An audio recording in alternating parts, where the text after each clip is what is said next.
Hi hello friends, ಎಲ್ಲರಿಗೂ ನಮಸ್ಕಾರ. ನಾನು ಪೂರ್ಣಿಮಾ ವ್ಲಾಗ್ಸ್ಗೆ ಎಲ್ಲರಿಗೂ ಸ್ವಾಗತ. ಹೊಸದಾಗಿ ನನ್ನ ಚಾನಲ್ ನೋಡ್ತಾ ಇದ್ದೀರಾ ಅಂದರೆ ಸಬ್ಸ್ಕ್ರೈಬ್ ಮಾಡ್ಕೊಳ್ಳಿ. ಹೆಸರುಬೇಳೆ ಮತ್ತು ಸೋರೆಕಾಯಿ ಬಳಸಿ ಮಾಡೋ ಈ ದೋಸೆ ತುಂಬಾ ಟೇಸ್ಟಿಯಾಗಿರುತ್ತೆ, ಆರೋಗ್ಯಕ್ಕೂ ತುಂಬಾ ಒಳ್ಳೆಯದು, ತುಂಬಾ ಈಸಿಯಾಗಿ ಮಾಡ್ಬೋದು. ಇದು ತೂಕ ಇಳಿಸ್ಕೊಳ್ಳೋದಕ್ಕೆ ತುಂಬಾ ಸಹಾಯಕವಾಗಿರುತ್ತೆ. ಪ್ರೋಟೀನ್ ಮತ್ತು ಫೈಬರ್ ಸಮೃದ್ಧಿಯಾಗಿರುತ್ತೆ. ಈ ದೋಸೆ ಮಕ್ಕಳಿಂದ ದೊಡ್ಡೋರವರೆಗೂ ಎಲ್ರಿಗೂ ತುಂಬ ಇಷ್ಟ ಆಗಿಬಿಡುತ್ತೆ. ಈ ದೋಸೆನ ನೀವು ಹುರ್ಗಡ್ಲೆ ಚಟ್ನಿ, ಕಡಲೆಕಾಯಿ ಚಟ್ನಿ ಅಥವಾ ಟೊಮೆಟೊ ಚಟ್ನಿ ಜೊತೆ ಸರ್ವ್ ಮಾಡಿದ್ರೆ ತುಂಬಾ ರುಚಿಯಾಗಿರುತ್ತೆ. ಟ್ರೈ ಮಾಡಿ ನೋಡಿ, ಹೇಗೆ ಬಂತು ಅಂತ ಕಮೆಂಟ್ ಮಾಡಿ ತಿಳಿಸಿ.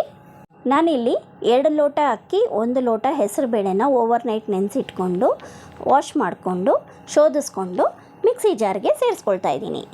ಖಾರಕ್ಕೆ ತಕ್ಕಂಗೆ 4 ಹಸಿಮೆಣಸಿನಕಾಯಿ, 1 ಇಂಚು ಶುಂಠಿ, 1 ಸ್ಪೂನ್ ಜೀರಿಗೆ ಸೇರಿಸ್ಕೊಂಡು ತರಿಯಾಗಿ ರುಬ್ಕೊಂಡು ಇದಕ್ಕೆ ಅರ್ಧ ಸೋರೆಕಾಯಿ, ಅರ್ಧ ಸೌತೆಕಾಯಿ ಸೇರಿಸ್ಕೊಳ್ತಾ ಇದ್ದೀನಿ. ಚೆನ್ನಾಗಿ ಮೃದುವಾಗಿ ರುಬ್ಕೊಳ್ಬೇಕು. ಸೋರೆಕಾಯಿ, ಸೌತೆಕಾಯಿ ಹೆಚ್ಚು ನೀರಿನಾಂಶ ಇರೋದ್ರಿಂದ ಬೇಸಿಗೆಯಲ್ಲಿ ದೇಹನ ತಂಪು ಮಾಡುತ್ತೆ, ತೂಕ ಇಳಿಸ್ಕೊಳ್ಳೋದಕ್ಕಂತೂ ತುಂಬಾ ಸಹಾಯ ಮಾಡುತ್ತೆ. ಹೆಸರುಬೇಳೆ ಪೌಷ್ಟಿಕ ಆಹಾರ ಅಂತಲೇ ಹೇಳ್ಬೋದು. ಹೆಸರುಬೇಳೆ ಚರ್ಮದ ಕಾಂತಿ ಹೆಚ್ಚಿಸುತ್ತೆ, ಕೂದಲು ಉದುರೋದನ್ನು ತಡೆಯುತ್ತೆ ಅಂತ ಹೇಳ್ತಾರೆ. ತೂಕ ಇಳಿಸ್ಕೊಳ್ಳೋದಕ್ಕೆ ತುಂಬ ಸಹಾಯ ಆಗುತ್ತೆ. ಈಗ ದೋಸೆ ಹಿಟ್ಟು ರೆಡಿಯಾಗಿದೆ. ಹಿಟ್ಟಿಗೆ ರುಚಿಗೆ ತಕ್ಕಷ್ಟು ಉಪ್ಪು ಸೇರಿಸ್ಕೊಂಡು ತವಾ ಬಿಸಿ ಮಾಡಿ ಸ್ವಲ್ಪ ಎಣ್ಣೆ ಹಚ್ಚಿ ದೋಸೆ ಹಾಕ್ಕೊಳ್ತಾ ಇದ್ದೀನಿ. ಸೋರೆಕಾಯಿ ಹೃದಯದ ಆರೋಗ್ಯಕ್ಕೆ ತುಂಬಾ ಒಳ್ಳೆಯದು ಅಂತ ಹೇಳ್ತಾರೆ.